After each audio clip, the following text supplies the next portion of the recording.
Tonight, we explore the mythic tale of Aeron, the child not born of Olympus, but of fire and silence. A soul sparked into existence not by divine decree, but by the grief of a man who dared to forge memory into metal.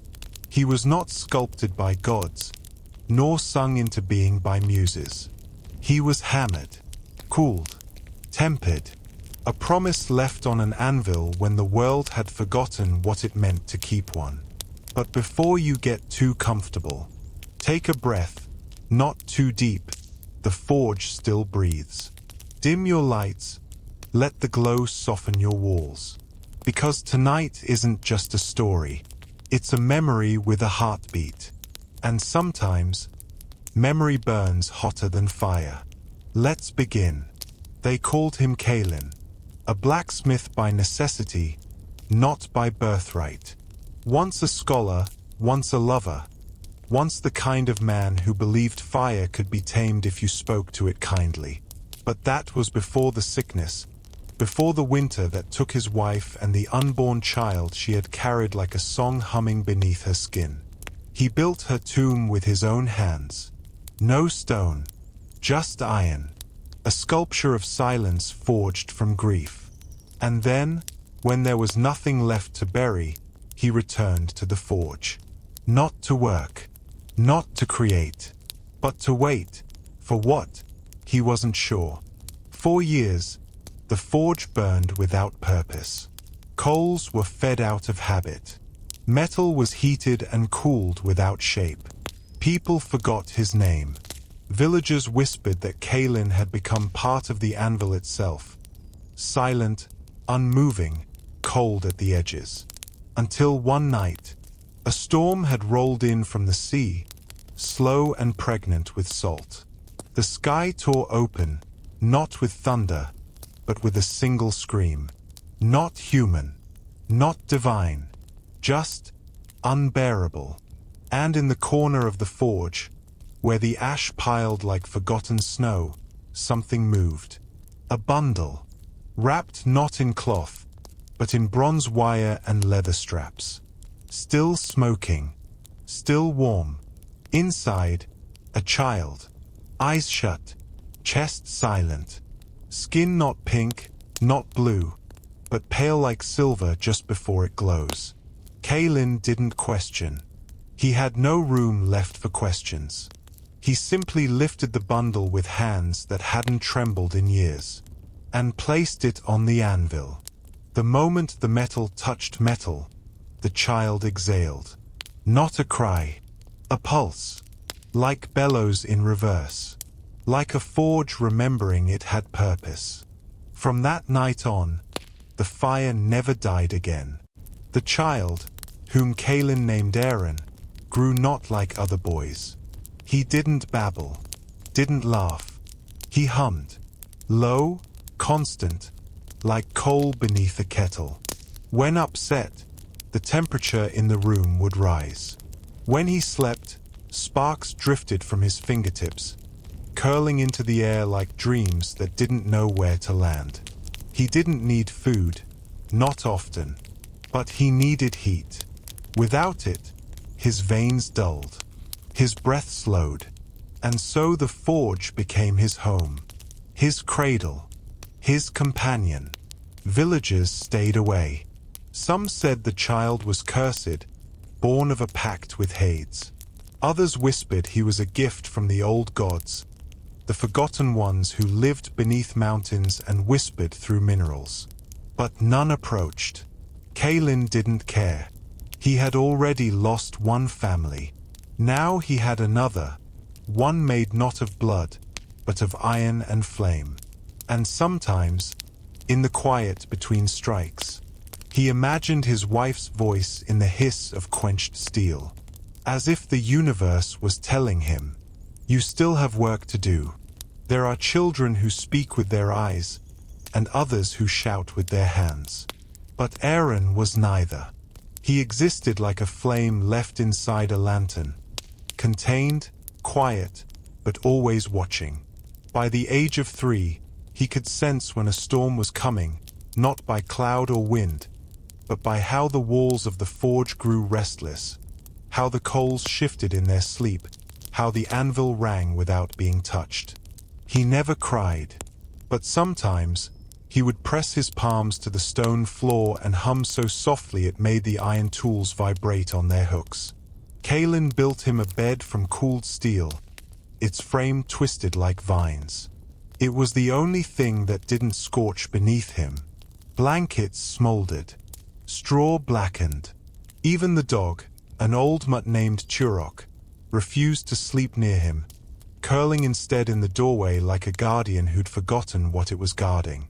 The villagers, of course, whispered more. "He doesn't age right," one said. "Doesn't blink enough," said another.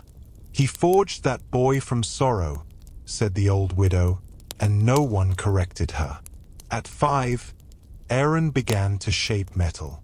Not taught, not guided, just instinct. He'd sit beside the flames, holding scraps of copper or tin or old rusted nails, and press his thumb to them until they softened. Then he'd twist them, loop them, fold them in on themselves until they resembled something. A bird with one wing, a face without eyes, a flame that didn't rise. They weren't toys. They were echoes, fragments of a world he seemed to remember but had never seen. Kalin didn't interfere. He watched, listened. The only rule he ever gave was, respect the fire. It remembers everything. And Aeron did. He bowed to it every morning, touched the stone of the hearth like it was a doorway, whispered to the coals when no one else was near. By 7, his hands glowed faintly in the dark.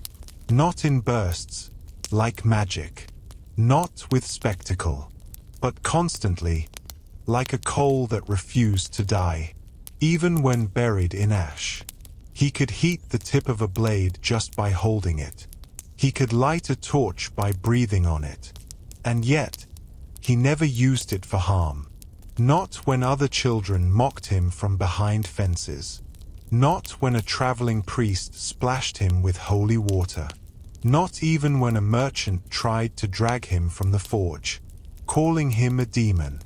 Instead, he stood still, hands at his sides, eyes quiet, until the flames behind him flared tall, not in rage, but in warning.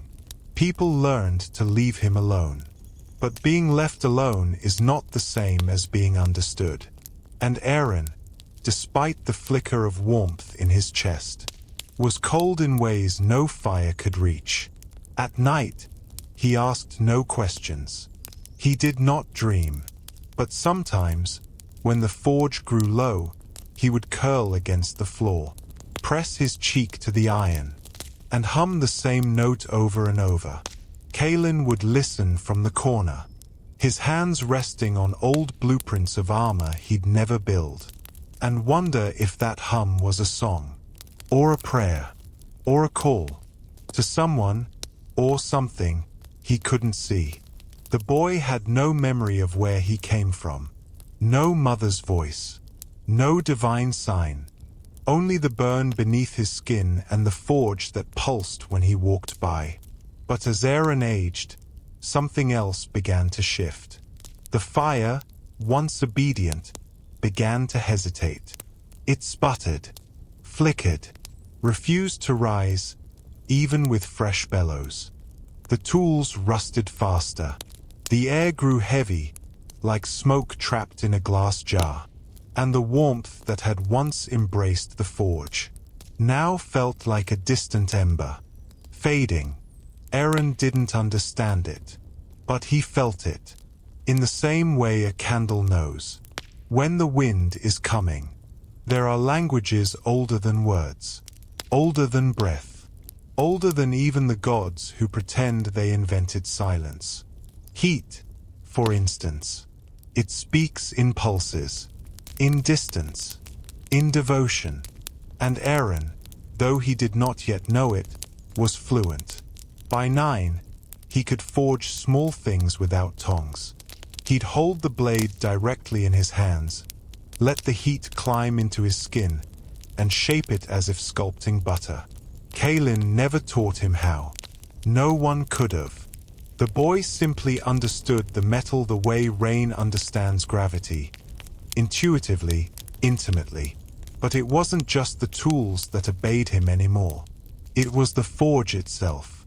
Sometimes, it would roar awake the moment he entered.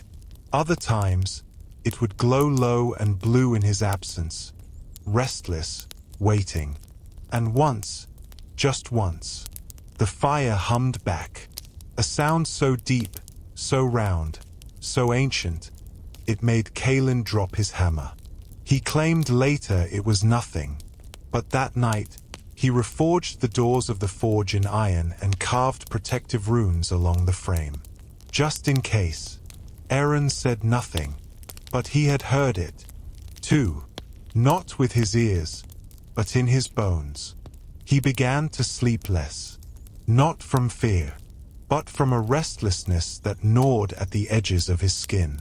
Like something inside him wanted to move, to burn brighter, to be understood. And then the dreams began. Not like stories, not visions, but feelings, intense, wordless waves that pressed into him while he slept.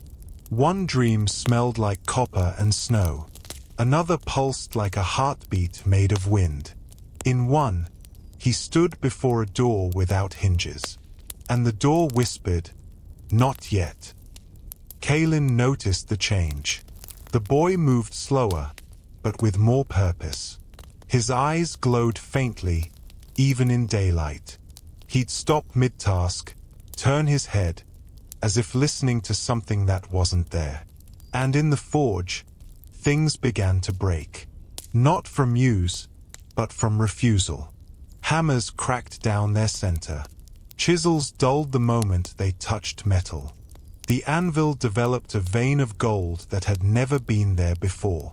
Kaelin tried to pretend it was all just wear and time. But the truth hung in the air like smoke that wouldn't rise. One night, Aeron took a lump of iron, held it to his chest, and whispered something no one else heard. The metal bloomed. Not melted, bloomed. Like a flower opening from ash. Its edges curled outward in soft spirals, glowing not with fire, but with memory. Kaelin fell to his knees. He knew then, this was not a child born of gods or mortals. This was a language made flesh. A tongue no temple had learned to speak. A story the world had forgotten how to read. The next morning, the forge refused to light. No amount of tinder. No spark. Not even Aeron's breath. The warmth had vanished. Not dead, but waiting. And from somewhere far beyond the hills, the wind began to whisper. Not in warning, in invitation. Long before Aeron was born, before Kaelin, before even the stone that built the village, there had been another fire. It burned at the heart of the world. Not metaphorically, not in the poetic way old priests describe devotion.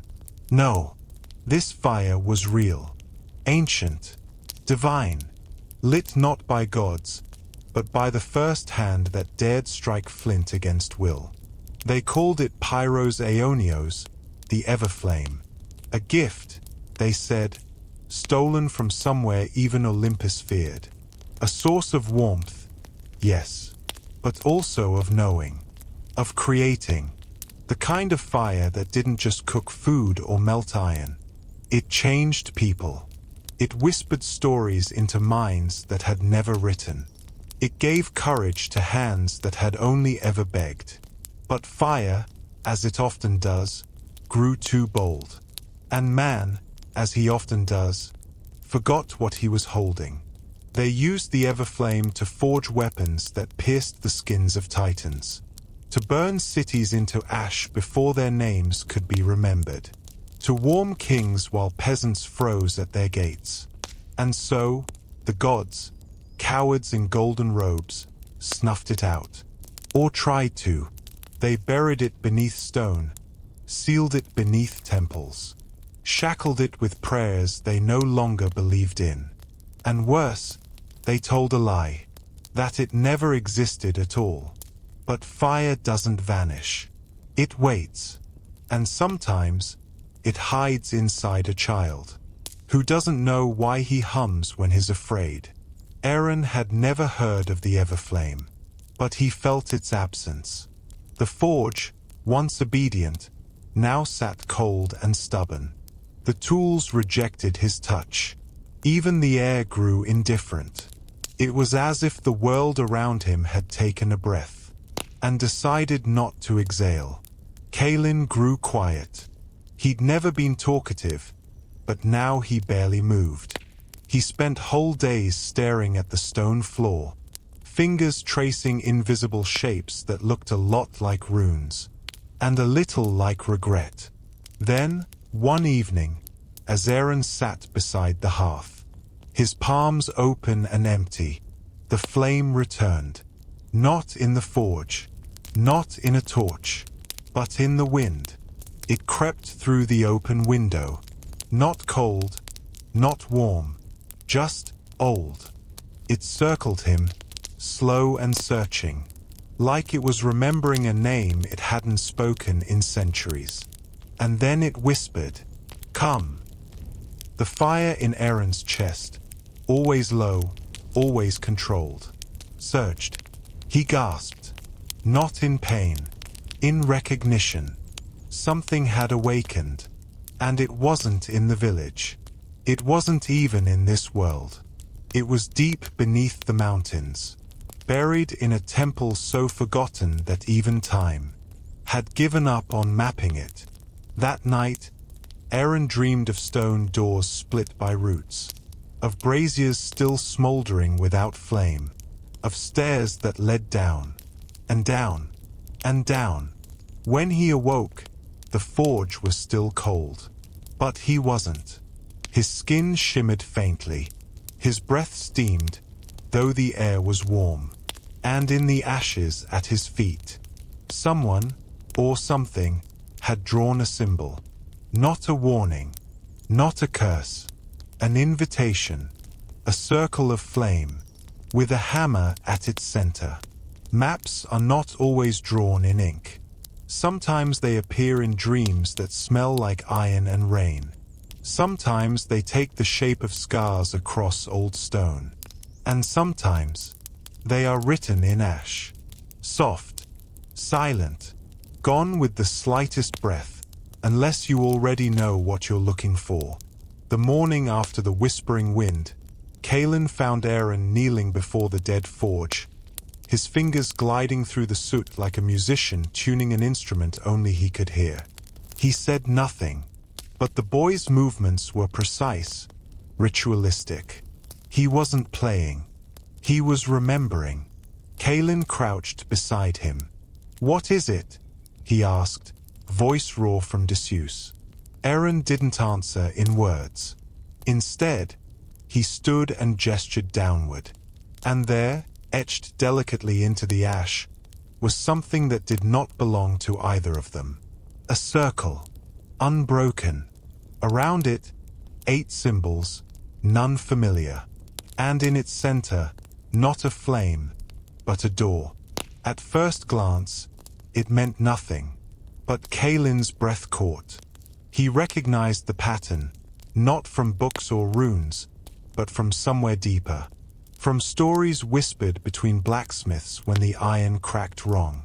From firelight tales told when the embers hissed just a little too knowingly. The seal of rekindling. A myth. A warning. A promise that the Everflame could be awakened. But only by one who had never known its warmth. Kaelin looked at his son. No, not a son. Not just that. A vessel. A cipher. A wick waiting for a spark. That evening, they cleared the forge. Not out of preparation, but reverence. Every tool was set aside. The walls scrubbed. The coals left untouched. A temple not to fire, but to possibility. And beneath the anvil, they found something. A stone slab, smooth and ancient, so buried in soot and time that Aeron had forgotten it even existed. But Aeron hadn't. His hands hovered above it, not touching, listening. Then, quietly, he began to hum. It wasn't a lullaby. It wasn't a song. It was a frequency. Low, measured. The kind of hum that makes dust rise from forgotten corners. And the stone responded. Lines emerged, faint, then glowing. A map, etched not on the surface, but from beneath. Rivers that no longer flowed. Mountains that no longer stood. Temples that had been swallowed by moss and denial. And at the center of it all, a hollow, not marked with a name, just a flicker, a tiny, flickering point of light that pulsed in time with Aeron's breath. Aeron reached out, but Aeron stopped him. "This is mine," he said. The first full sentence he had spoken in weeks. Aeron nodded. Of course it was. The forge, once silent, now exhaled, just once. A single puff of warm air, as if approving the ritual. They did not speak of what had awakened. Some things are not meant to be described, only followed. That night, Aeron packed a satchel with tools, oils, and a worn compass that hadn't pointed north in years. Aeron added a single coal from the hearth. Still cold, but not dead. The next morning, they would leave. Not just the forge, but the silence that had protected it for so long. Because sometimes, a map isn't meant to show you where to go. It's meant to remind you that going is the only choice left. Metal forgets nothing. You can polish it, bend it, melt it down to its last drop of memory. But somewhere inside, even in the quietest grain, it remembers. Who struck it? Why? And what it was made to endure. They walked for days. Not across lands marked on maps, but through forests where the trees bent toward them, as if curious about the warmth that passed between their trunks. Aeron didn't speak much.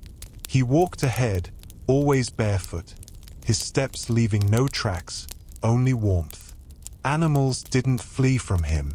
They paused, watched, and then bowed their heads, as if recognizing something not quite divine, but older. Aeron followed in silence, carrying the weight of tools he no longer trusted. Every few hours, he'd feel the hammer on his back shudder, just once, as if it too remembered something. On the third night, they made camp beside a stream that ran dark and smooth like oil. Aeron stood knee-deep in the water, his skin steaming in the cold. He held a shard of discarded iron, rusted and pitted. He turned it in his hands, humming softly, and the rust lifted, not scraped, not burned, lifted, as though the metal had decided to become itself again. He placed the cleaned shard into the ground beside the fire. Didn't explain, but the next morning, Aeron woke to find a perfect dagger. Where the shard had been, the blade glowed faintly. Its edge whispered when drawn. They kept moving.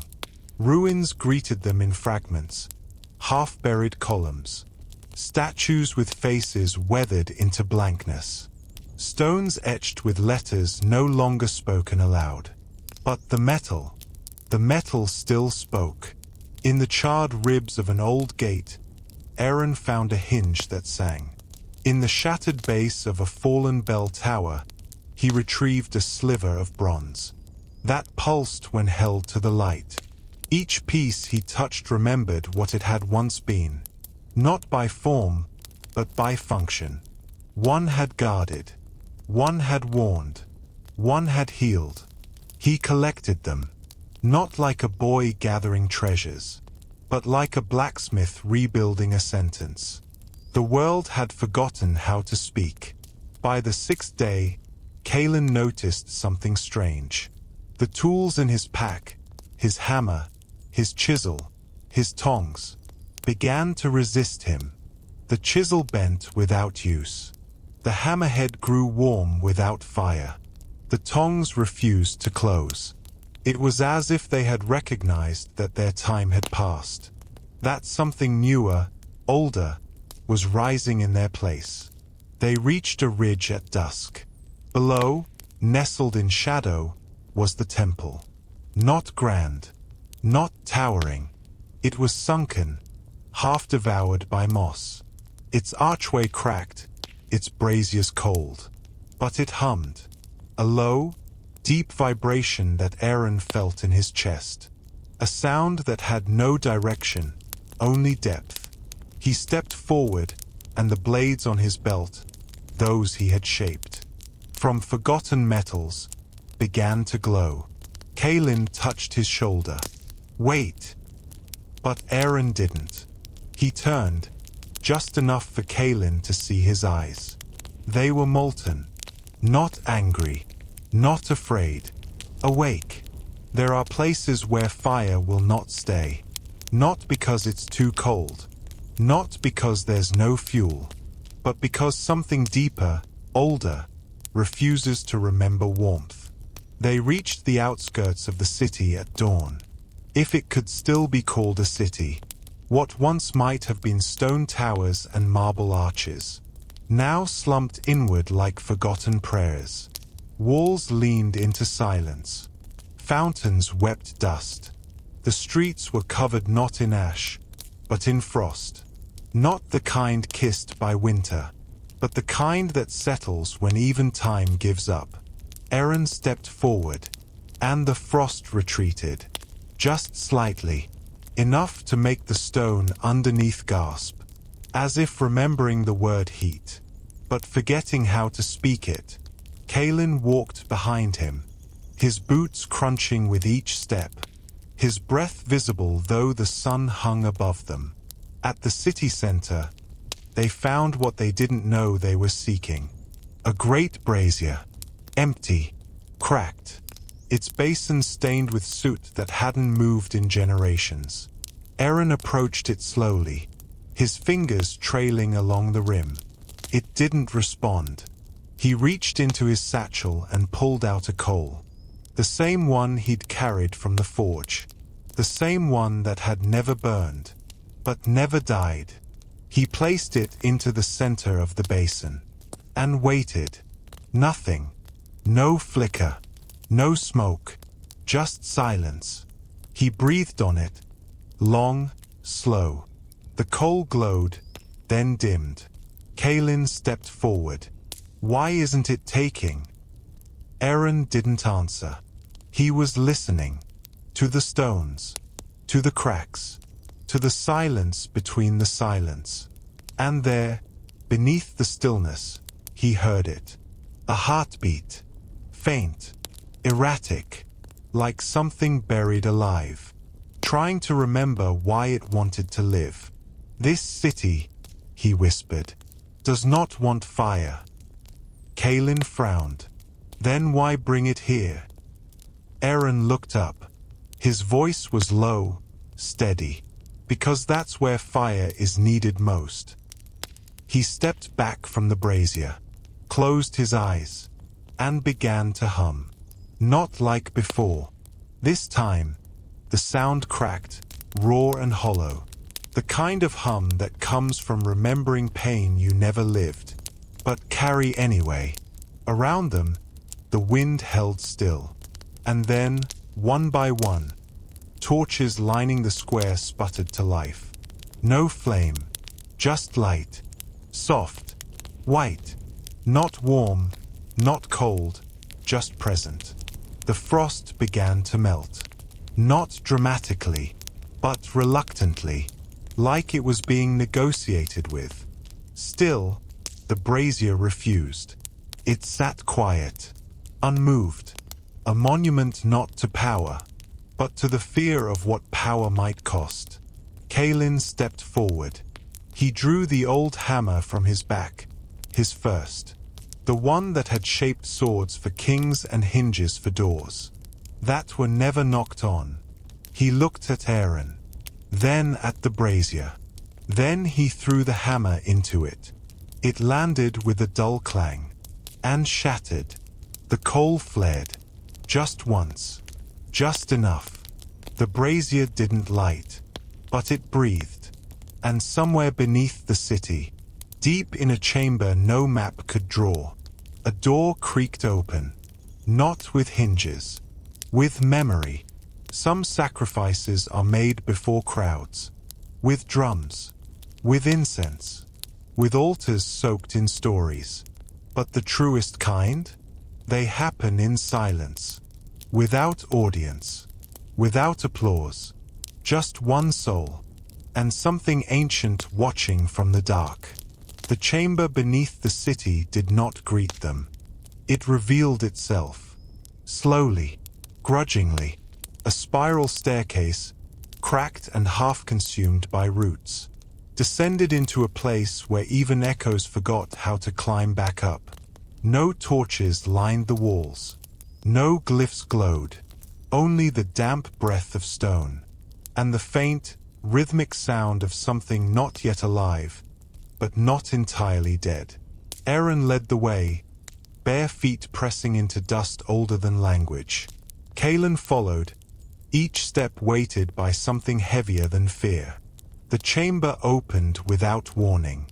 It wasn't grand.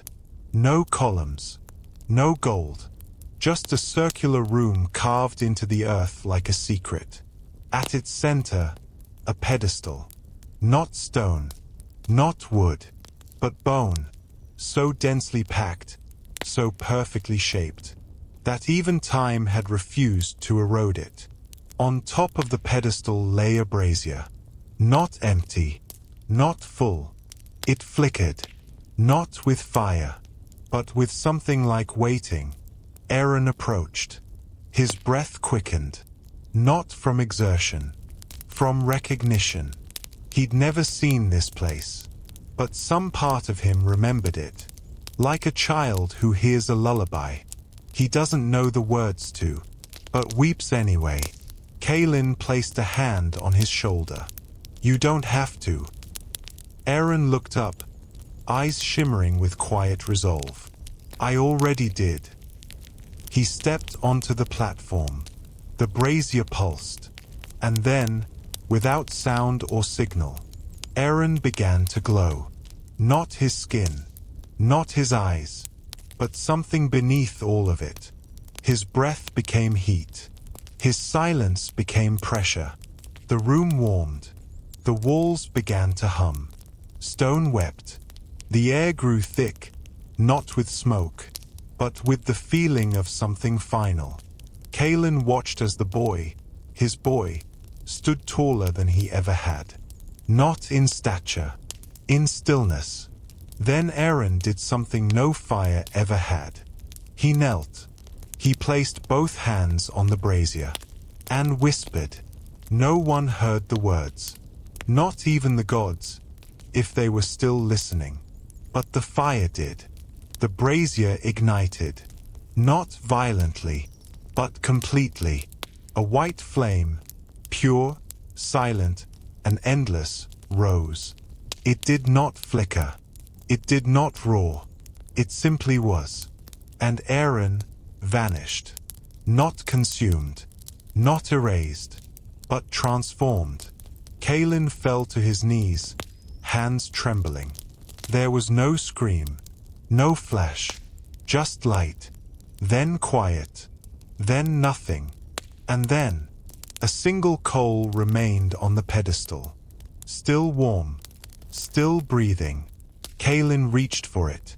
His fingers brushed the ember, and he wept, not because his son was gone, but because he finally understood. The world had been given its flame, and no one had seen it happen. No witness, no legend, no song, only the warmth that slowly began to return. When fire is given freely, The world doesn't erupt. It doesn't cheer. It breathes. Softly. Uncertainly.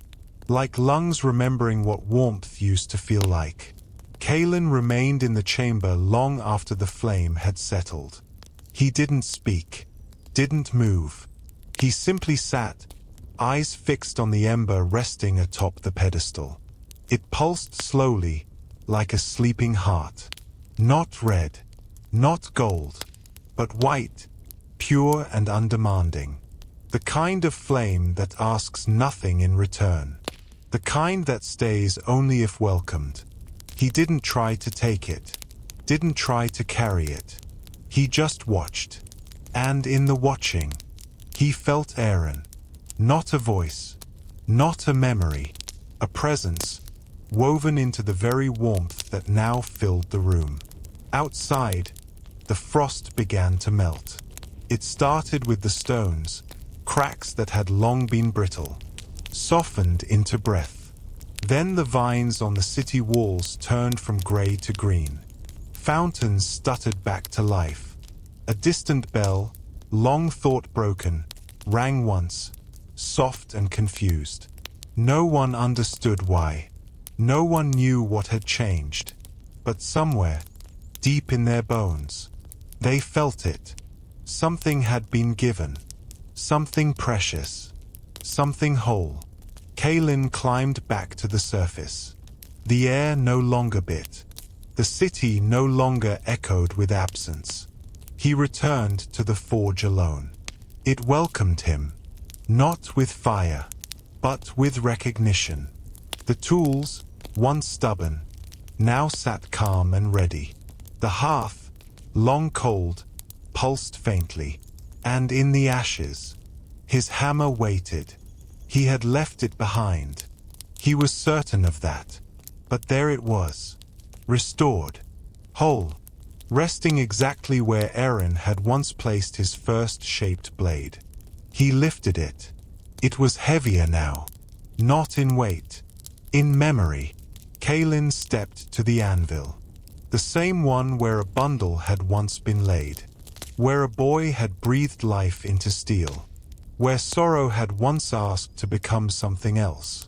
He struck, once, clean, final, and in that moment, the forge lit, not with flame, but with silence. The kind of silence that follows a vow kept. The kind of silence that feels like the beginning of something the world didn't know it was waiting for. And far away, so far the wind had to lean in to carry it. A child in another village reached for a match, and didn't know why. It lit so easily. They never built a statue for Aeron. There were no poems etched into marble. No songs sung by bards with trembling voices. No priest lit candles. No village carved his name into wood. And yet, he was never forgotten. Because some stories do not cling to stone. They cling to warmth, to moments, to hands outstretched toward fire that did not know who gave it permission to burn. The forge remained, not as a temple, but as a place people wandered to, when their homes grew cold, when their hearts cracked, when their tools refused to listen. They would arrive in silence. They would not knock. They would step inside and feel it. Not heat, not magic, something simpler. Presence. And always, on the far wall, the hammer, hung like a spine across the forge, its handle worn smooth, its head faintly warm, even when untouched for days. Aeron grew older, not weak, just quieter. He no longer shaped swords or nails. He shaped hinges for doors yet to be opened, hooks for lamps that had not been lit, and once, a spoon that made a grieving child smile. For the first time in months. He never spoke of the chamber beneath the city, never traced the symbol in ash again. But some nights, when the wind howled like it remembered, he would sit by the hearth, hold a single coal in his hand, and whisper a name that never made it to his lips. Beyond the forge, something changed. In cities far from stone and myth, fires began to last longer. Lanterns flickered when none touched them, and blacksmiths found their metal softening before the coals were even hot. No one knew why, but children began to hum in their sleep. Not songs, not words, just tones. Deep, ancient, remembered. Some say if you place your ear to the ground, in a temple no one visits anymore, you'll hear a heartbeat. Slow, measured, patient. Others say the flame never returned, that it was never real, that warmth is just science. But they're wrong, because fire doesn't care what you believe. It only cares that you listen. And somewhere, deep beneath all things, an ember still breathes, not to be worshipped, not to be feared, only to remind you that someone once loved this world enough to burn for it. Some flames fade, others hide, and when warmth has done its part, what remains is not fire, but memory, set in stone, etched in silence, because not all stories burn. Some are carved, some are buried, some are waiting. And now, we turn our gaze to another forgotten place, where time does not move, and voices echo not in wind, but in marble. Tonight, we walk into the ruins, not to light them, but to listen. He was born beneath a broken sky. No stars, no thunder, just sky, endless, pale, watching. The temple had no roof, not because it had crumbled, but because it had never been finished. The gods, they said, had left halfway through its creation, or changed their minds, or grown tired of being worshipped in places that didn't echo loud enough. But the boy, he came anyway. No name, no mother's cry, just a swaddle of linen left between two fallen pillars. Beside the feet of a statue no one remembered the name of. The villagers found him when the sun was high, and the shadows short. But they did not take him home. They brought food, blankets, stories, and left him where he lay, because some places do not allow the living to stay too long. They whispered that he was not a child, but a relic, a gift, or perhaps a question. The gods had carved and forgotten to answer. The boy grew, not in a house, but in the hollow of a forgotten world. He slept beside statues with eyes that had long since faded. He learned to walk along shattered mosaics, and spoke first to marble, not men. And the statues, though still, though cracked, listened, not with ears, with memory. He would place his small hand against a knee of stone, and the wind would rise. He would hum beside a broken face, and birds would land on its shoulders. The villagers called him Aeron, not a name from any book, just a sound they thought sounded gentle enough not to wake the gods. Aeron never left the temple. Not truly. He would walk the village when storms came, quiet, barefoot, but only to collect what the statues needed. A scarf for one whose neck had broken, a bucket of water for the lion carved from fire, a flute he never played, but always placed beneath the statue of the boy with no mouth. He did not speak much. He did not need to, because Aeron understood something no one else did. Stone listens, not immediately, not loudly, but always. Statues do not move, but that doesn't mean they're still. Beneath the marble, beneath the cracks, beneath the moss that winds around their chins like old regrets, there is breath. Slow, ancient, Waiting. Aeron knew this, though no one had taught him. He would sit with them in the mornings, before the sun rose enough to touch the broken tiles. And he'd listen, not with ears, but with stillness. There was the woman with the missing arm, who always made the wind change direction when he sat beside her. And the child with cracked lips, who wept only when it rained. And the bearded warrior with no hands, whose shadow stretched longer on cloudy days, sometimes reaching all the way to the altar steps, as if trying to pray. They did not speak, but their silence spoke of things no human voice could carry. Regret shaped into form, hope preserved in posture, longing carved into bone-white stone. The villagers stopped coming. At first, they visited, out of guilt, or awe, or fear. But over time, the fear deepened, not of Aeron, but of the stillness that wrapped around the temple like ivy. A stillness too patient to be human, too honest to be safe. Children who wandered too close claimed they heard voices, not words, but tones, low, humming, like someone exhaling just behind their eyes. One boy returned from the ruins and never spoke again.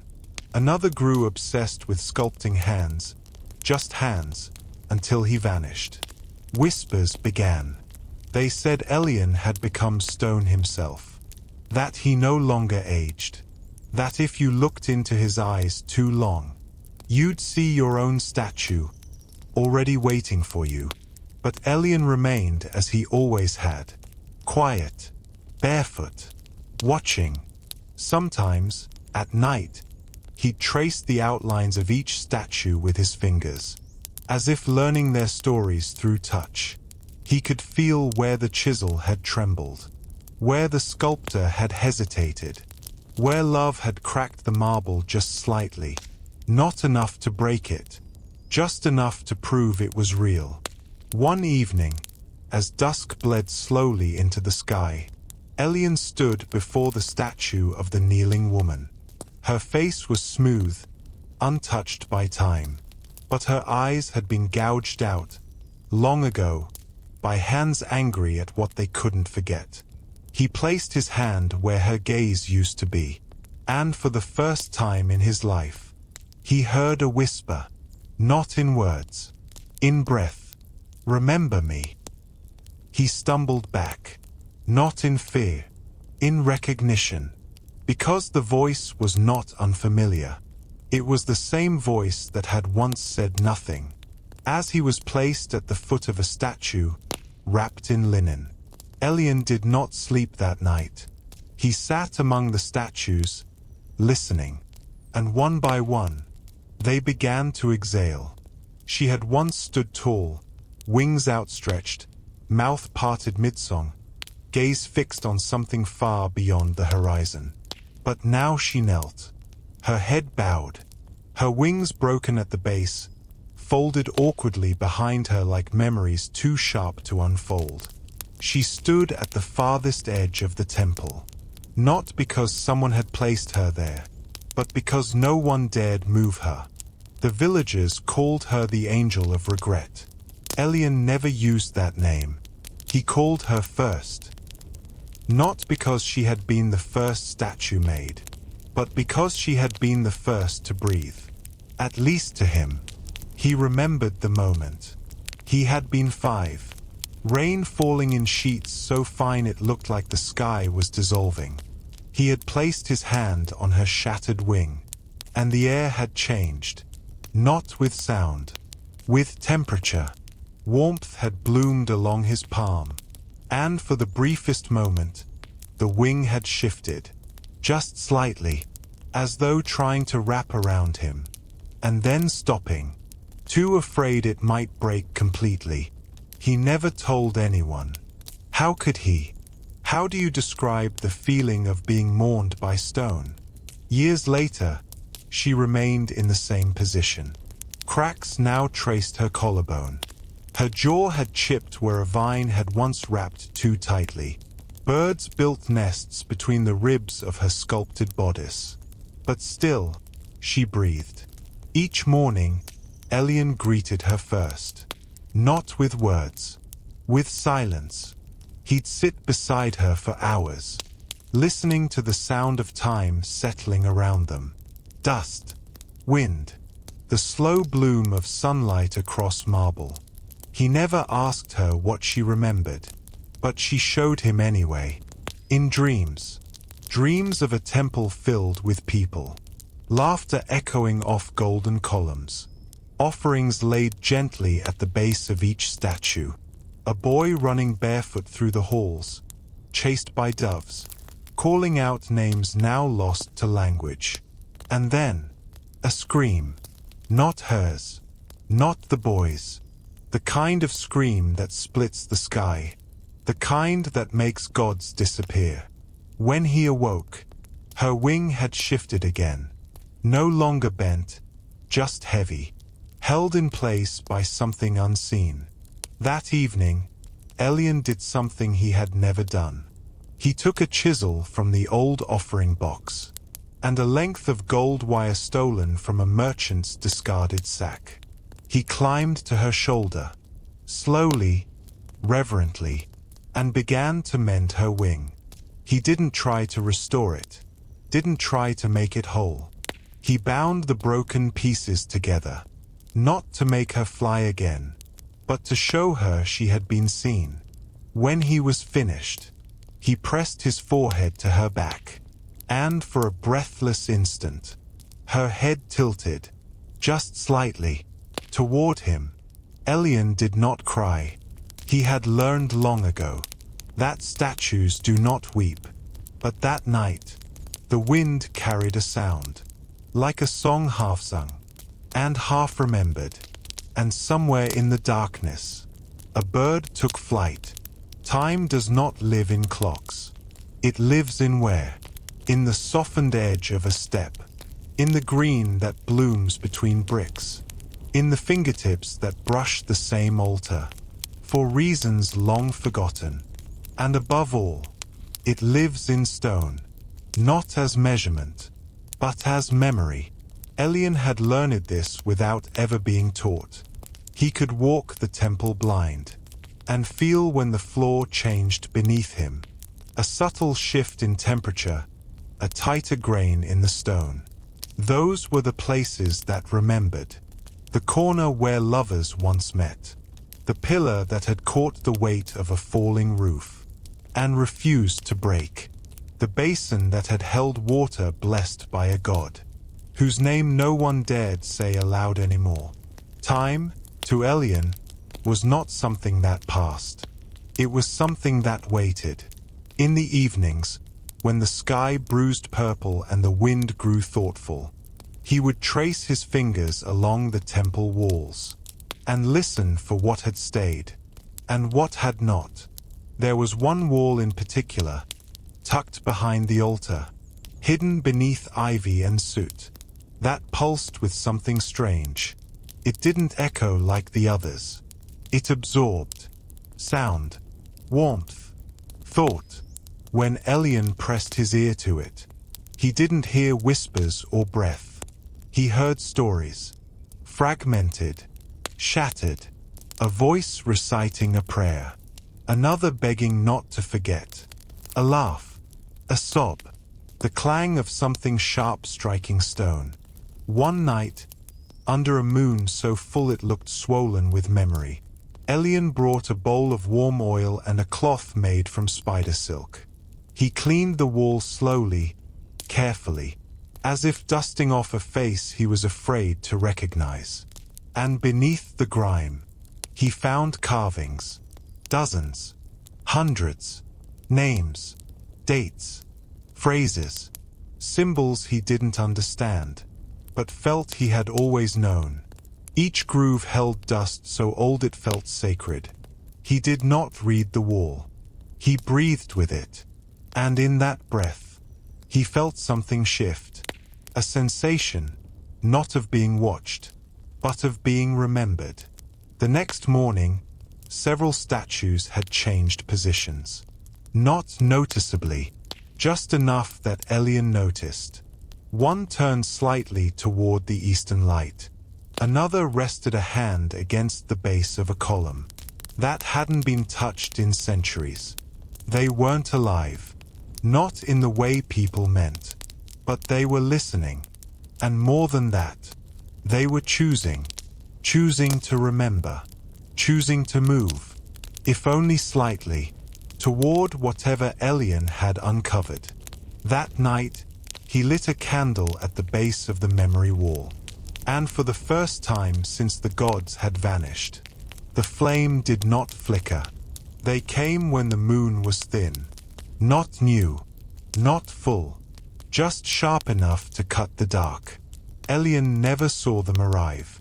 They were simply there, figures at the edges of the temple, draped in garments too fluid to be cloth, too still to be alive. They did not speak. They did not breathe. They did not blink. And yet, he felt them, not as fear, but as pressure, like a storm deciding whether to form, like a memory deciding whether to surface. They stood beside statues no one else approached, the ones with no names, the ones half-swallowed by vines, faces melted by time or by intent. One figure stood before the headless titan, its own head bowed, as if apologizing for something it had once done. Another lingered near the cracked dancer, tracing the air above her shattered foot, as if trying to remember where it used to fall. They left no footprints, no shadows, no scent, but the temperature around them dropped, not like cold, but like absence. Aeron did not approach, not at first. He watched. Night after night, they returned. Never more than 4, never less than 2. Always at twilight, always gone by dawn. They never touched the statues, but the statues leaned slightly toward them, as if aching to be recognized. One evening, Aeron stood closer than usual. He hid behind the statue of the lion-bearer, the one with vines curled through its ribs like veins. He watched the tallest of the figures kneel beside a broken pedestal. It did not pray. It simply placed something on the ground, a small object, no bigger than a tooth. When it stood, the object glowed, faint, white, pulsing, and then the figure turned its head. Not toward the altar, not toward the stars, but toward Aeron. He did not move. He could not because of fear, but because he understood. It was not warning him. It was inviting him to see. The next morning, the object remained. Aeron approached carefully, half expecting it to vanish when touched. It didn't. It was a shard, stone, bone, maybe both, etched with a single symbol, a flame, curling inward, wrapped in a spiral that never ended. He didn't know what it meant, but the statues did, because that night, they all shifted, subtly, together, facing the center of the temple, toward the space that had always been empty.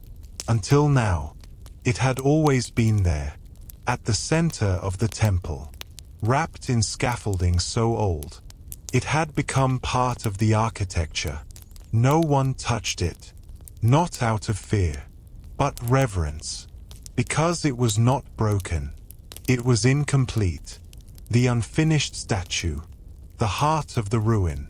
Even as a child, Aeron had avoided it, not deliberately, but instinctively, as if something in his body knew what his mind could not name. It had no face, no arms, no name, just a torso, smooth, genderless, rising from a block of untouched stone. Like a question asked too early, the villagers had once tried to finish it. A sculptor had come from the west, drunk on wine and prophecy, claiming he was meant to complete what the gods had started. He lasted 3 nights. On the 4th, he left the temple screaming, his hands bleeding, his tools shattered, his mouth full of dust he swore had been whispered into him. No one tried again. But now, the statues were turning toward it, and the shard the visitors had left pulsed. Like a heart beneath the ground, Aeron approached. He didn't climb the scaffolding. He sat at its base, cross-legged, listening. The wind was different here.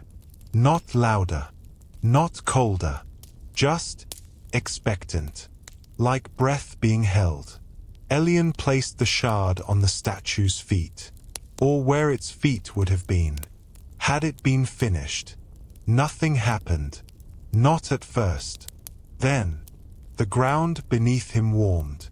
Not a burn, not heat, just memory. He closed his eyes, and he saw it. Hands shaping stone. Hundreds, thousands. Not human hands. Not entirely. Fingers like rivers. Palms like star maps. Each sculptor had left something of themselves in the stone. And when one fell, another took their place. Until one day, they stopped. Not because they were done, but because they had been told to stop. By something that could not be carved. Aeron opened his eyes. The shard was gone, but the statue had changed. A groove now ran down its side. Small, elegant, deliberate. Like the first line of a sentence. Too sacred to finish. Aeron stood, and for the first time in his life, he placed his hand on the statue's chest. It was warm, and beneath the stone, he felt something waiting. Not breath, not heart, a decision. One not yet made, but inevitable. It happened without fanfare. No thunder, no wind, no voice from the sky declaring change. Just the quiet sound of old stone, shifting. Aeron didn't notice at first. He had fallen asleep beside the memory wall, his head resting against names he would never know, dreaming of a temple filled with music that hadn't been heard in centuries. When he woke, nothing looked different. The sun slanted through the cracked dome the same way it always did, casting light like broken glass across the statues' faces. But then, he saw it, the kneeling woman. Her head was lifted, only slightly, just enough to catch the light, just enough to not be sorrow anymore, but witness. He blinked, rubbed his eyes, stood, and then he saw the rest. The warrior with no hands had tilted his chin upward. The child with the cracked lips now faced the altar. The lion-bearer leaned subtly toward the statue that had never been finished. Nothing had moved, and yet everything had turned, as if the entire temple had inhaled, and the statues had turned their faces toward the same unspoken thought. Aeron stepped carefully, not out of fear, out of respect. He moved from figure to figure, his fingers trembling as he traced the new angles, the new stories. A dancer once collapsed in grief now stood taller, her foot poised mid-movement, as though choosing to begin again. The angel with the bound wings had opened one, just one, the broken one, the one Aeron had wrapped in gold. It now stretched, tentatively, not to fly, but to shield. And at the center of the temple, the unfinished statue pulsed. Still incomplete, still faceless, but something had shifted in its silence. Not a promise, a question. Aeron stepped forward, and this time, he brought nothing with him. No tools, no offerings, no fear, only breath. He placed his hand on the unfinished stone, And for the first time, he spoke aloud. "What do you remember?" The temperature dropped. The shadows deepened. And around him, every statue stilled. And then, a sound. Not a voice. Not wind. Stone scraping stone. Not violently. Gently. Like fingers brushing against a door. They had forgotten how to open. And then silence. But not the silence of before. This was waiting. The kind that comes before a storm. Before a hymn. Before a name is spoken. For the first time, Aeron did not step back. He closed his eyes and let the silence fill him. Because he understood. This was not the end. This was the beginning of memory. It began with the birds. They stopped landing. Not out of fear, but confusion. The temple's air had changed. Thicker, warmer, laced with something they didn't recognize. Like the hush before an eclipse. And at night, the dreams came. Not to Aeron alone. To the statues. They trembled. Not visibly, but inwardly. The same way fire shivers. When it's deciding whether to consume or to warm. Aeron felt it first in the dancer.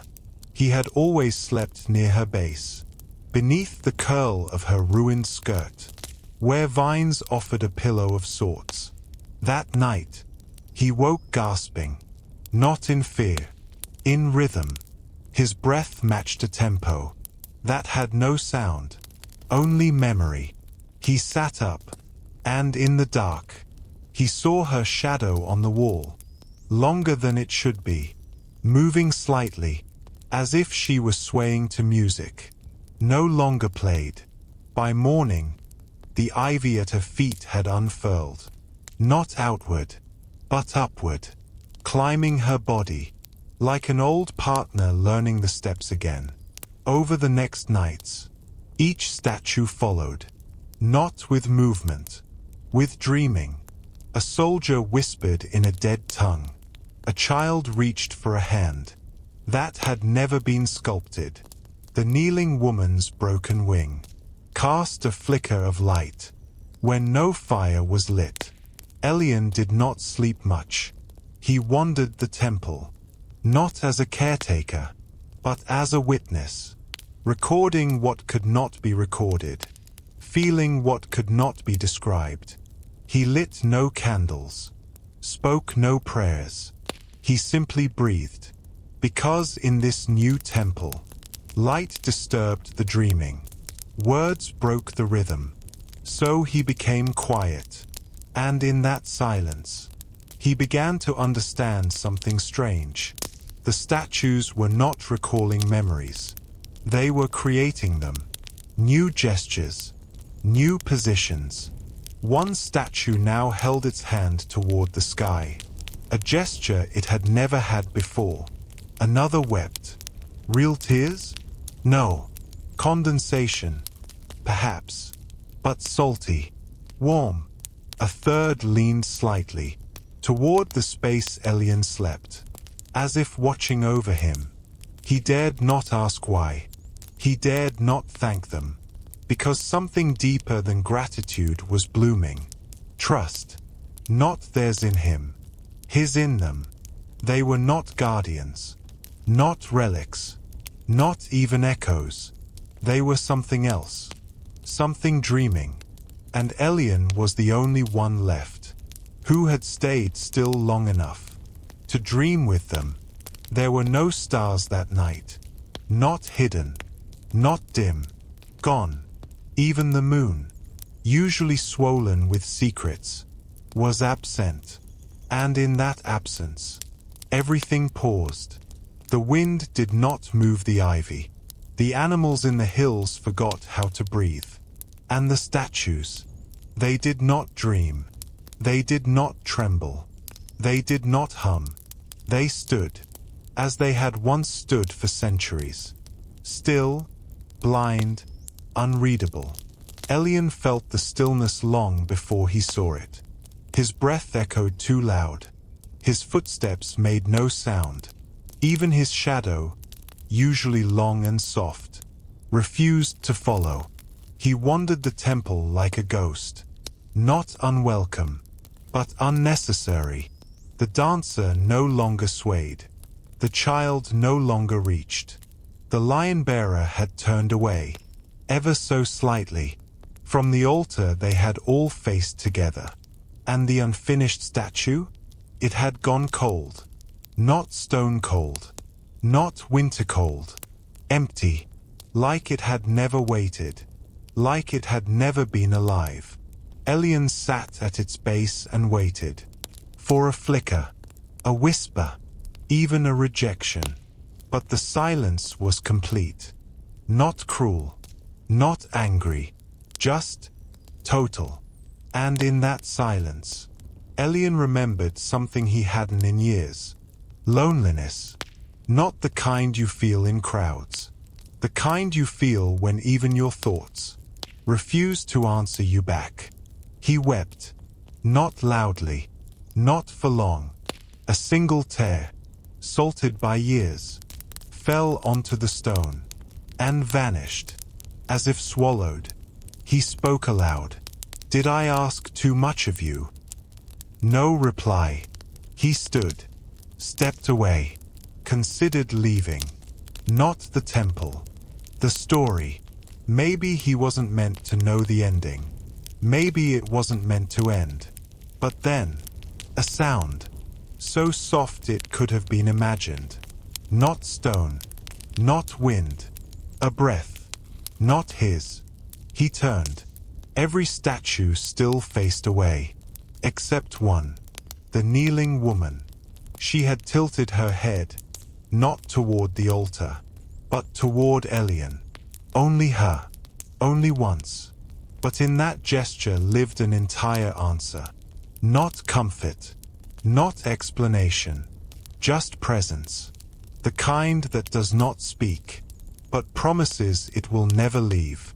And above, where no stars had lived, a single one returned. Faint. Trembling. New. At dawn, the temple breathed. Not loudly. Not with wind. But with warmth.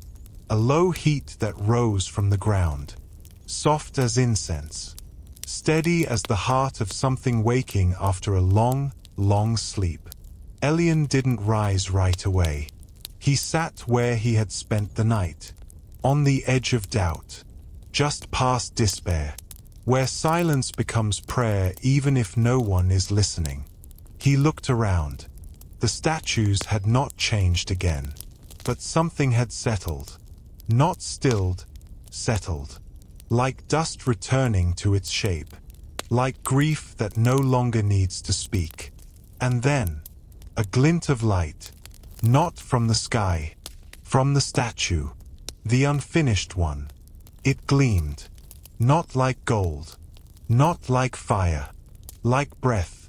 Held and finally released. He approached slowly. No ritual. No fear. Only attention. The groove down its side had deepened. Unseen hands continuing the line. But this time, it curved. Upward. Inward. Toward where a face might one day be. Aeron reached out. Again. And touched it. And the stone gave. Not crumbled. Yielded. Soft. Not to the hand. But to the memory within it. And as his fingers rested on the surface, the thought came, not spoken, not imagined, but inherited. It's waiting for a name, not its own. Yours. Not spoken aloud. Not etched in stone. Given. With trust. Because what is unfinished is not always broken. Sometimes it's an invitation. He closed his eyes. And for the first time since he had been left on this temple floor as a child, Aeron spoke a name. Not to the gods. Not to the statues. To himself. And in that name, he heard his mother's voice. His father's forge. the footsteps of those who had come and gone, without answers, and the silence between all things, not empty, but waiting. When he opened his eyes, the temple was the same, and nothing would ever be the same again. He did not leave. He did not need to. The world would come, because the temple had remembered, because the statues had begun to dream. Some stories end in stone. Others begin in water, because not all temples rise. Some sink. Some vanish beneath tides too old to remember. But even under pressure, even swallowed by the sea, a whisper can survive. A vow, a name, a silence that was never truly empty. So now we dive into a myth that was never written, only remembered by the ocean. Tonight, we explore the mythic tale of Nida, the girl born without a voice, but with a memory too vast for air. A child raised in the ruins of a drowned city, whose silence would one day awaken something the gods themselves tried to forget. Before we begin, take a breath, the deep kind, and if you haven't yet, light the screen low, and let us know where you're listening from. Some stories are better than sleep, and some help you dream louder. Now, let's descend. They say it never sank, that the sea rose, but the city stood still, refused to move, refused to crack, as if even the ocean, in all its hunger, had hesitated. It was once called Oris, a name that tasted like iron and salt, spoken only in twilight, when the tide bowed low, and the wind dared not interrupt. But no one speaks the name now, not because it was lost, but because it was remembered too clearly. Oris did not drown like other cities. It fell inward. Streets collapsed into themselves, like lungs forgetting how to breathe. Walls blurred, not broken, just softened, as though stone had grown tired of pretending to be strong. And in its center, where once a great bell tower had rung prayers into the clouds, there was silence, not absence, a choice, because the people of Oris had made a vow to forget sound, to forget speech, to forget the scream. No one knows what the scream was, only that it came from below, before the waters arrived. And in its echo, the city changed. Mouths stopped moving. Songs were sealed. Even children learned to speak with their hands. And later, not at all. They didn't fear the sea. They feared what lived beneath it. Not a creature, but a memory too deep to name. That was where Nida was born. Not from a mother. From the tide. She was found on the shore, wrapped in eelgrass, with eyes the color of distant storms, and lungs that refused to cry. The old ones said she was a punishment, a reminder, the final silence. But one woman, a widow named Aeron, took her in. Aeron, who had once sung in the towers, before the silence came. Aeron, who had lost her own daughter, to the scream. She raised Nida in a room of stone and seawater, where fish drifted through cracks in the wall, and barnacles grew like punctuation on the windows. Nida never spoke, not because she couldn't, because she didn't need to. She listened, to currents, to ruins, to memories that pulsed beneath the tide, like drums buried too deep to dance to. And at night, when Oris slept without breath, Nida would sit at the edge of the reef, feet dangling into nothing, and watch the city below flicker, not with lights, with memory. A flicker here, a glow there, as if someone had forgotten to finish dying. Nida never asked who they were. She already knew. She had seen them in her dreams. and they always looked back. Nida did not learn language. She learned rhythm. How seafoam curled when the moon pulled too hard. How the kelp forests whispered louder before storms. How even barnacles shifted in patterns. If you watched long enough. While other children played in tide pools, she stood barefoot on coral, arms outstretched, as if listening with her skin. She had no words, but she had messages. She could tell you when the water would turn, when the clouds would break, when the fish would vanish from the shallows. Eri tried, once, to teach her sounds. Simple ones, soft ones, names of shells, names of stars. Nida would smile, repeat them, but not aloud. She carved them into driftwood, into sea glass, into the sand.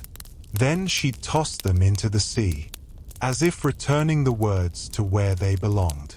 Because in her world, everything worth knowing already floated between things. One day, a boy from the cliffs above came to see her. His name was Kier. He had heard stories of the mute girl who danced with jellyfish and made the crabs walk in circles with a glance. He expected magic. What he found was silence. Not cold, not shy, just complete. He asked her name. She said nothing, just touched her throat, then pointed to the tide as it pulled back, slow and deliberate, leaving spiral shells in its wake. He didn't understand, but he stayed. Day after day, he returned, bringing her rocks, bringing her questions.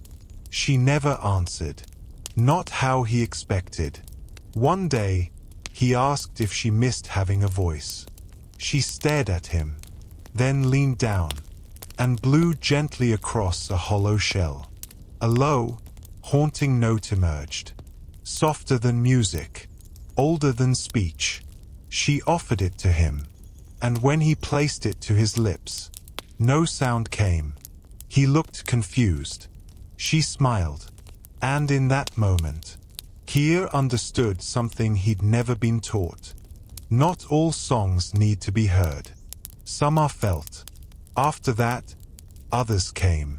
Not many. Just those who had nothing left to say aloud. A grieving mother with eyes like dried seaweed. A sailor who had forgotten how to laugh. A girl who had lost her brother to a wave that never gave him back. Nida welcomed them, not with words, with presence. She led them through the ruins, showed them where light lingered, even in places the sun had stopped touching. She became something more than a girl, a tide marker, a mirror, a prayer you don't say, but still carry in your bones. And the city watched, because Oris, though drowned, was not deaf. It saw her, the girl who didn't speak, but still answered. And far below, where even silence drowns, something stirred, not awakened, not angry, curious. It started with a ripple, a gentle push, barely enough to disturb the sand, but deep enough to carry a memory. Nida felt it before it touched shore. She was walking along the reef, barefoot, tracing lines in the mossy stone, when the water paused mid-breath. It didn't crash. It didn't recede. It hovered, as if remembering how to be water. And then, like a shiver from below, the current whispered her name. Not spoken, not audible, but felt. In her chest, in her wrists, in the space behind her eyes, where dreams drifted before sleep could catch them. That night, she returned to the tide pool behind Eri's home, the one that filled only during certain moons. She sat by its edge, watching the reflection of stars that didn't twinkle, because even they were listening. And there, beneath the surface, she saw a shape, Not a fish, not a shadow, a symbol, an old one, etched in the silt like it had always been there, a spiral within a spiral, the mark of a vow never spoken. She touched the water, and it vanished, but the echo remained. Over the next days, more appeared, on rocks, on driftwood, even on the backs of jellyfish. Marks, sigils, fragments, as if the sea had begun writing again, as if it had been waiting for her hands. Aeron saw them too, and though she never said it aloud, her hands trembled more with each passing tide. She knew these symbols, from stories once sung, of the whispering deep, of the voice beneath silence, of the girl who would return not with vengeance, but with remembering. Nida didn't ask. She didn't need to. The sea was telling her something, not in words, in recursion, in patterns. One afternoon, as she wandered the edge of the sunken square, where statues of forgotten officials lay half-consumed by coral, a wave broke unusually strong. From it spilled dozens of fish, but not common ones. These had translucent bones, and their eyes glowed like lanterns, lit from inside. They didn't flop, didn't gasp. They lay in perfect circles, around her feet, facing her, waiting. She stepped back, and in their wake, the sand beneath her parted, just a bit, enough to reveal stone, carved, her face, not exactly, not fully, but close enough to still her breath. You do not forget your own reflection, even if it's made of limestone and prophecy.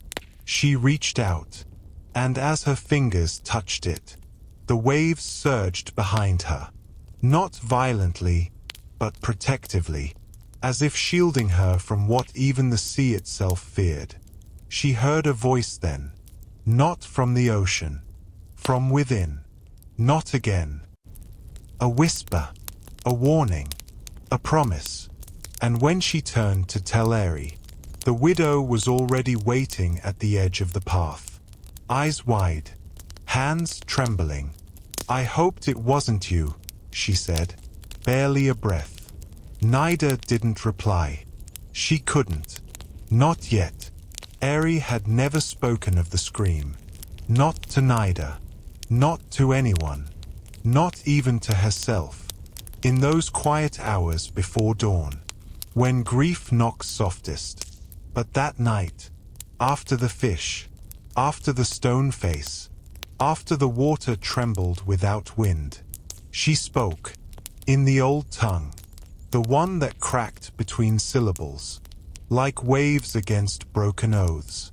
Nida sat beside her, feet curled under her, watching the widow's hands shake, as she poured warm kelp tea into chipped bone cups. "You were not the first," Aeron said. Nida blinked. "You are not a child of chance. You are a second silence." The words floated between them, unmoored. "When I was young," Aeron continued, "the sea spoke more often, but no one listened." Nida's eyes narrowed, not in confusion, but recognition. "You were born of the tide," Aeron whispered, "just like her." Her? Nida tilted her head. "She came long before. Centuries, maybe, or a moment ago. Time folds strange beneath salt." She reached beneath her tunic, pulling out a shard of obsidian, wrapped in sea thread. Nida had seen it before, but never up close. Etched into it, the spiral. "You bear the same mark," said Aeron, "though yours was not carved." Nida touched her shoulder. She hadn't noticed the mark before, but there it was. Faint, like memory, like ink that had once burned and then cooled. "It is not a curse," Aeron said. "Not exactly." She looked at Nida now, not as a daughter, but as a harbinger. She was like you, quiet, listening, and when the deep came calling, she answered. Nida pointed to the spiral, then to the sea. Eri nodded. She opened the gates. Gates? Nida's breath slowed. The city fell inward because it was not meant to fall out. It collapsed into itself, not from water, but from return. Eri set the shard down. Her hands were still. The sea remembers, but it does not forgive. And you. Her voice cracked. You are the memory it left behind. Outside, the tide rose without sound.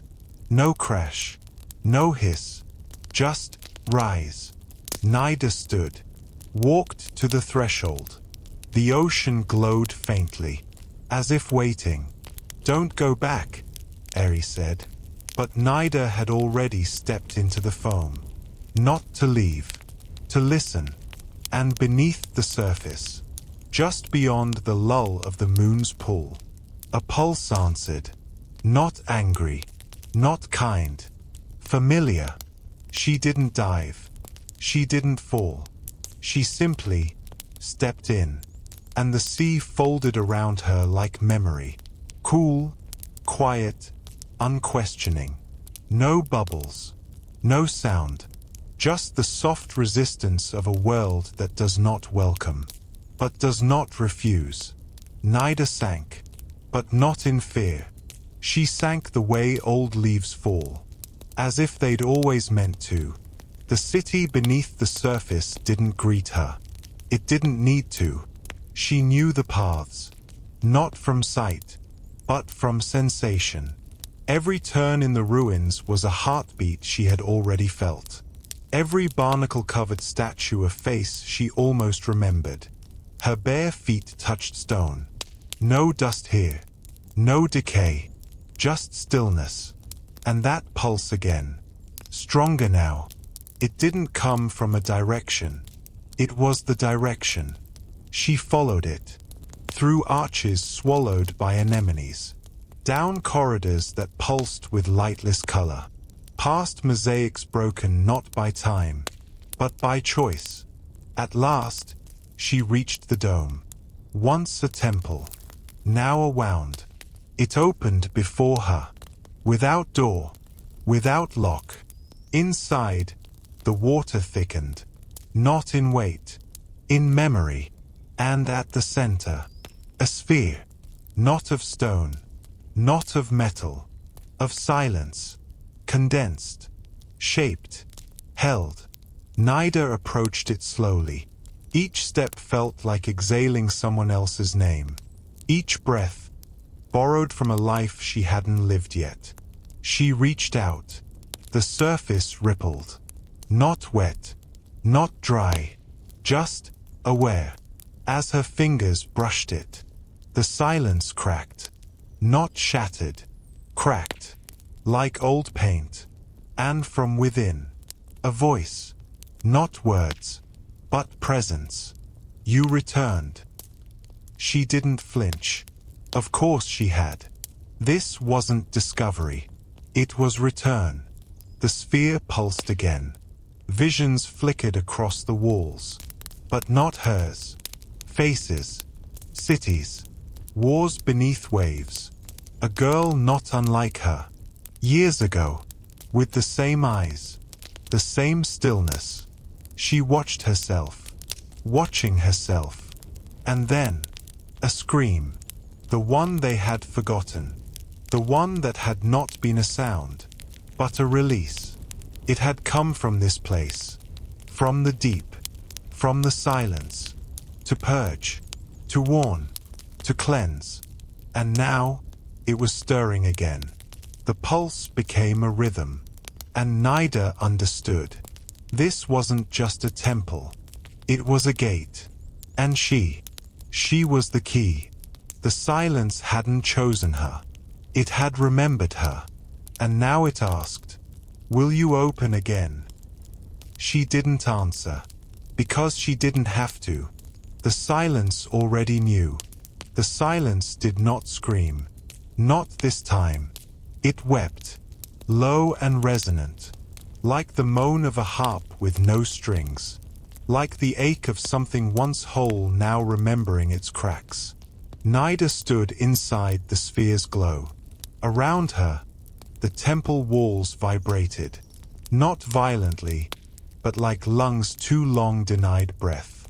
She stepped back. The hum followed her, not with sound, but with feeling. Each vibration a memory, each tremor a name. She felt them press against her ribs. The drowned, the forgotten, those who had once opened the gate, not out of malice, but hope. Hope that something kinder than men waited beneath. They were wrong, and they were still here, trapped not in death, but in waiting. Nida pressed her palms against the stone altar, half consumed by sea moss and coral. Its carvings flickered, symbols she now understood, not because she studied them, but because they recognized her.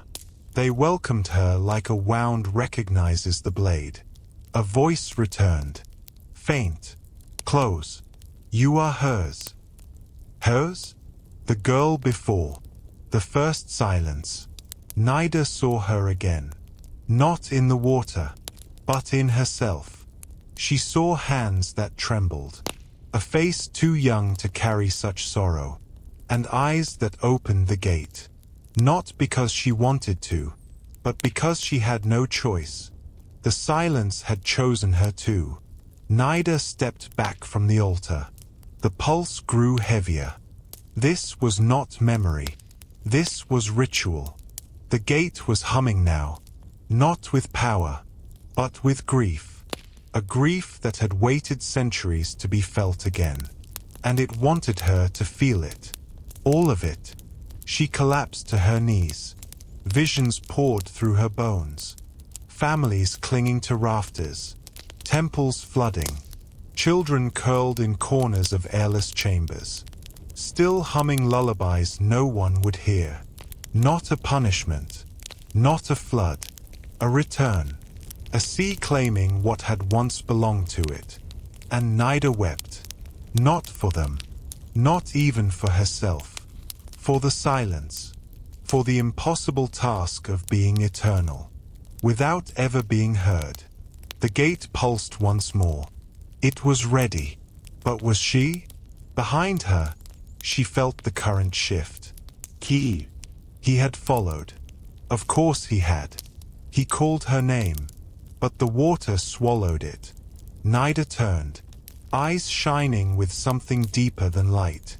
She reached out. Not to stop him, but to say goodbye. Because gates do not open with keys. They open with sacrifice. And Nida finally understood. She was never meant to return. She was meant to release. Kier was not supposed to follow. But love does not understand rituals. And loyalty doesn't wait for explanations.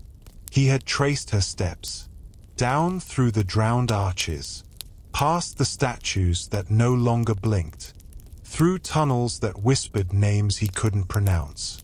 He had felt the water pulse, the kind of pulse that doesn't come from tides, but from grief too old to surface. He had called her name, twice. No answer, only silence. And then, her hand, outstretched, still, trembling like a lantern just before it shatters.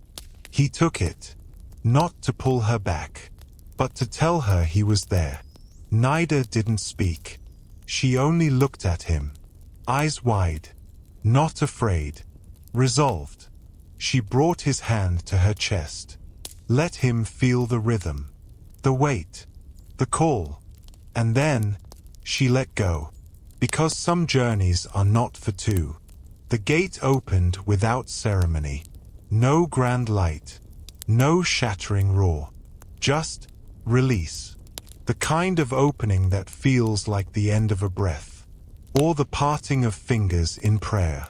Kier tried to follow, but the water pushed him back. Not angrily, gently, like a mother, refusing to let her child drown with her.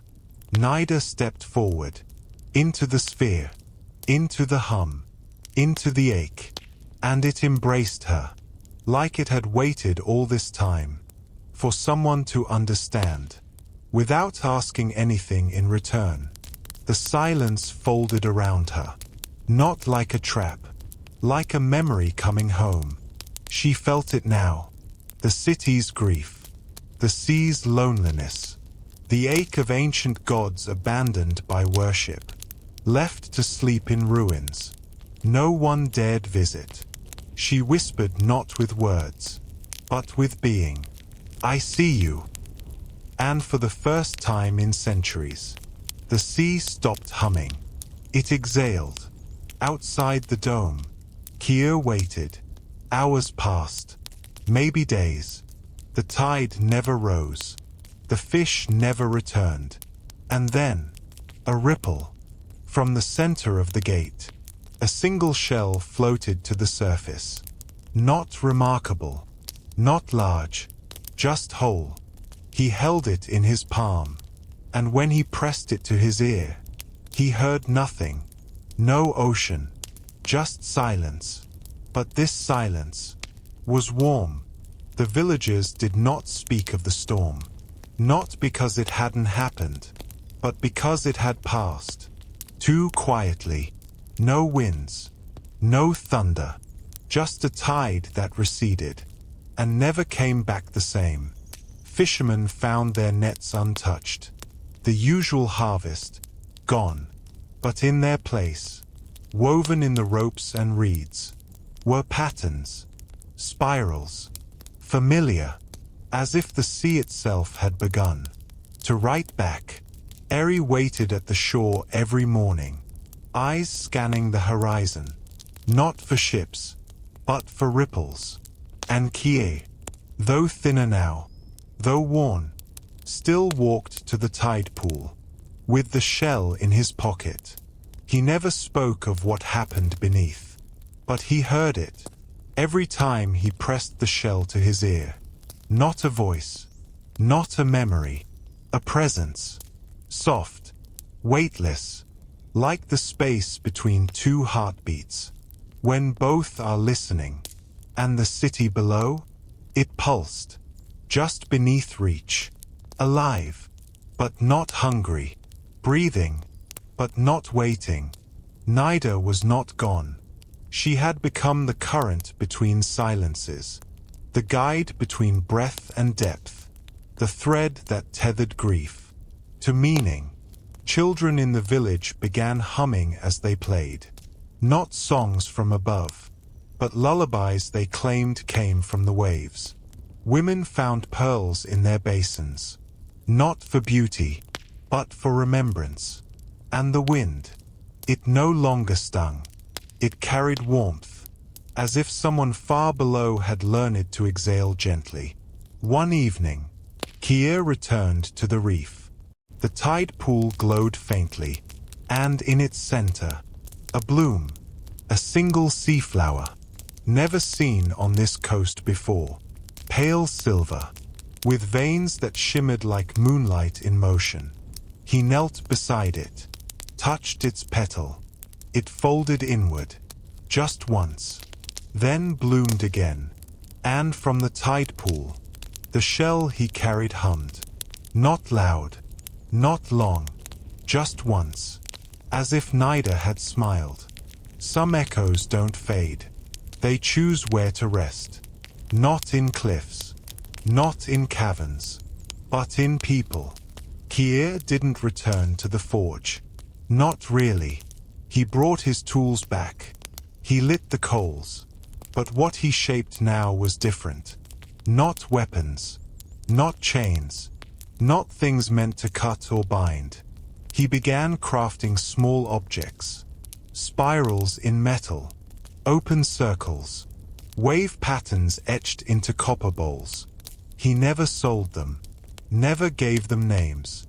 He just left them on the shore, and somehow they always disappeared, taken by the tide, or returned to hands that needed them.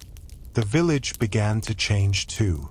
Walls were softened, old shrines were reopened, children were taught the language of silence, not as punishment, but as prayer.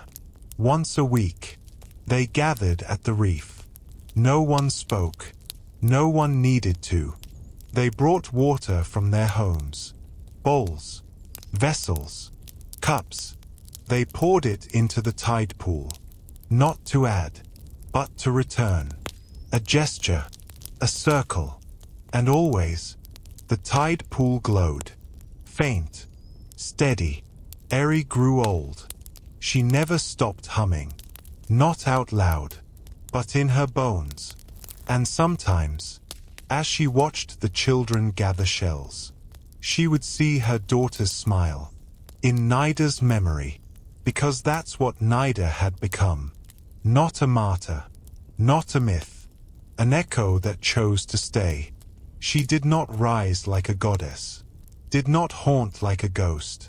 She simply remained, in coral, in silence, in the rhythm of waves, that now knew how to weep without destroying. One morning, Kier found a message in the forge.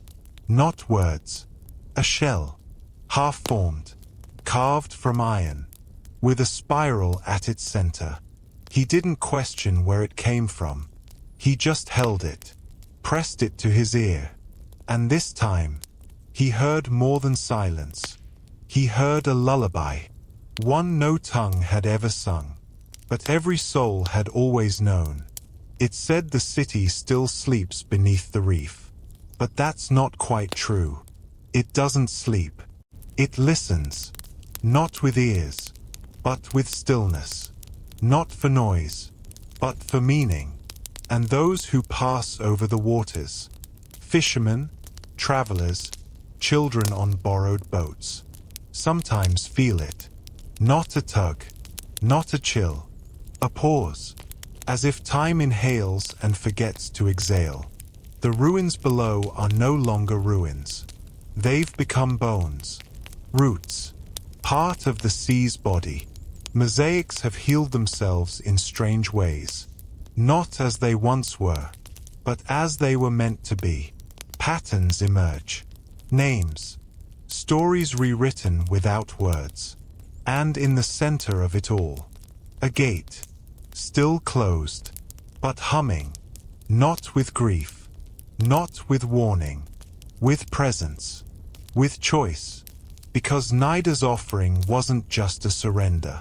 It was an agreement, a vow.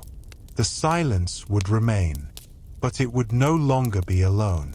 Now, it echoes through the children who hum lullabies they were never taught, through the wind that sometimes smells of copper and seaweed, and something older still, through hands that shape spirals in iron, without knowing why. And in those moments when the sky is too quiet, and the stars blink slower than they should, you might hear it too, a soundless rhythm, a memory you never made, a city that never left. Because some silences aren't endings, they are promises. And some cities don't need to rise again, they only need to be remembered. So if you ever walk by the reef, and feel a shiver that doesn't quite frighten you, pause, place your ear to a shell, close your eyes, and listen, not for the sea, for the silence, because she is still there, and she remembers. The sea is quiet now, so are you, and maybe that's the point. Not all myths are about gods. Some are about people who choose to listen. Sleep well, and if you dream, let it be of a city that hums beneath the tide, still waiting for you. Good night.